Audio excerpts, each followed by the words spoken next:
Hey folks, let me paint you a picture. You're sitting on a quiet afternoon, sipping something warm, scrolling through the endless noise of the world, and suddenly you stop. Because there's a book in your hands, a slim, unassuming little paperback, barely over 100 pages. There's a pic on the cover. Weird, right? But that book is about to shake up how you see politics, leadership, and even your own choices. That's what Animal Farm does. It sneaks up on you. It whispers big ideas through small voices. And just when you think it's only a cute story about animals, it hits you in the gut. This episode is all about that punch, that realization, that uncomfortable knot that says, yep, I know exactly what Orwell was talking about. So whether you're here for the literature, the politics, or just wondering why a pig named Napoleon is such a big deal, you're in the right place. So, the book on our plate today is Animal Farm, written by none other than George Orwell. You might also know him as the guy who wrote 1984 and gave us terms like Big Brother and Doublethink. But before he gave us dystopian cities and telescreen, he gave us a farm. Orwell himself called this book a fairy story. But don't be fooled. This isn't the kind of tale you'd read to your niece before bedtime. This is a story wrapped in fur and feathers, but deep down, it's a biting critique of how power works, how revolutions go wrong, and how quickly dreams can rot. Picture this. A bunch of overworked animals living under the rule of a careless human farmer. They're tired, they're fed up, and they dream of something better. So, they rise up. They take the farm for themselves. No more humans, just animals, working together, sharing everything, and living free. Sounds like at the beginning of a feel-good underdog story, right? Like, finally, justice for the cows. But the twist is, the dream starts to change. And before you know it, the farm doesn't feel so free anymore. Without giving too much away, let's just say the new bosses start looking a lot like the old ones. And the scariest part, no one really notices it happening until it's already done. Why would a guy like Orwell, who had seen real war and real politics, write a book about talking animals? Well, behind every pig and every slogan in Animal Farm is a piece of real history. Orwell was writing during the time of World War II and the rise of totalitarian regimes, especially in Soviet Russia. He watched as people who once fought for justice became the very thing they hated. Leaders who promised equality ended up hoarding power. Sounds familiar? Orwell saw this and thought, how can I show this in a way people will understand, even decades from now? Cue the pigs. The whole story mirrors the Russian Revolution, with characters and events lining up shockingly well. But here's the genius part. Even if you don't know anything about Russian history, you still get it. Because the story isn't just about Russia. It's about what happens anywhere when power goes unchecked. Okay, let's zoom out a bit. What is Orwell really trying to say? Well, first up, there is power. Not just having it, but how it changes people. Or in this case, pigs. You start with a good idea, freedom, fairness, and a better life for all. But then someone wants a little more food, a little more say, a little more comfort, and boom, the power shifts. The next one is propaganda. There's a pig named Squealer who could probably sell sand in the desert. He talks fast, spins lies into truth, and makes you doubt your own memory. It's terrifying and genius. Orwell is warning us, if you control the message, you control the minds. And of course, we can't ignore blind loyalty. Some animals just keep working harder, believing that if they give more, the dream will come true.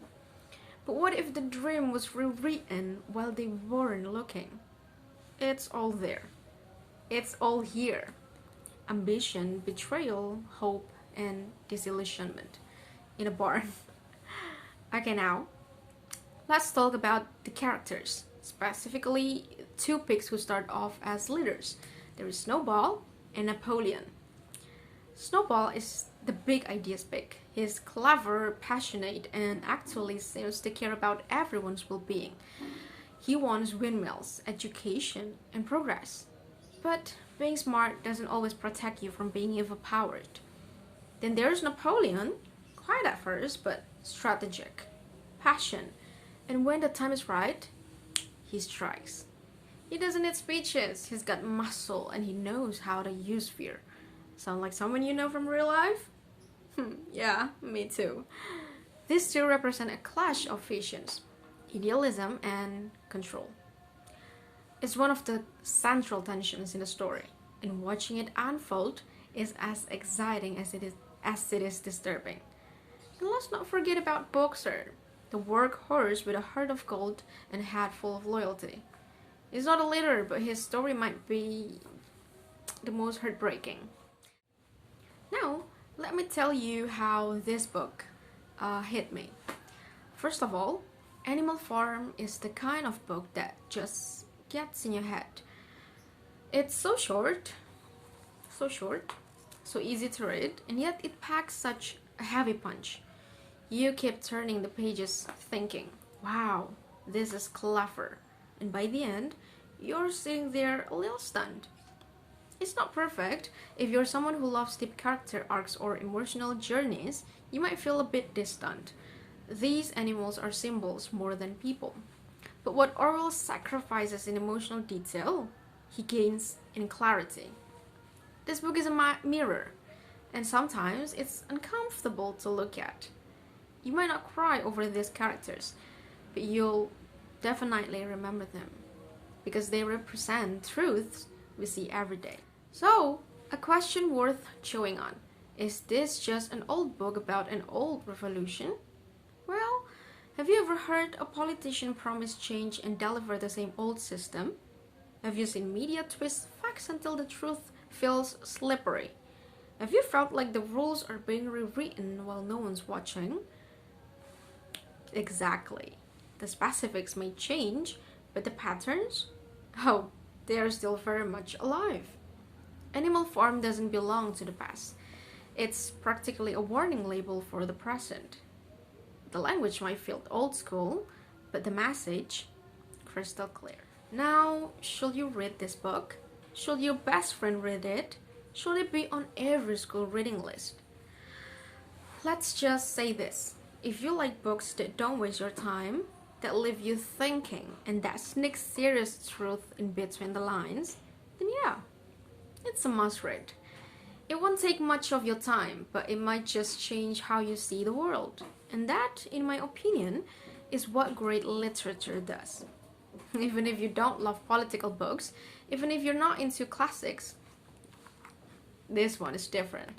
It's quick, clear, and quietly powerful. So, what's the real takeaway here? It's not just don't trust big or watch out for farms. It's about paying attention, watching who makes the rules, who benefits, who speaks for you, because the line between freedom and control, it's thinner than we think. Animal Farm shows us how easily ideals can be twisted, but it also reminds us to keep asking questions, keep looking closer, keep thinking. Not everything that promises change is good, and not everyone who speaks for the people is on their side. Alrighty folks, that wraps up our episode on Animal Farm by George Orwell. Thanks for hanging out, thinking deep, and making your brain do a little scratching with me today. I'll leave you with one final quote that sums it all up. All animals are equal, but some animals are more equal than others. Well, yeah, sit with that. Don't forget to follow the pod, share with a friend, and maybe drop a review if you like this little Barnyard adventure. Until next time, stay curious, stay awake, and most of all, stay human. Bye! If you don't know about anything, wait, barely over a paperback, not paper. Oh, thank God.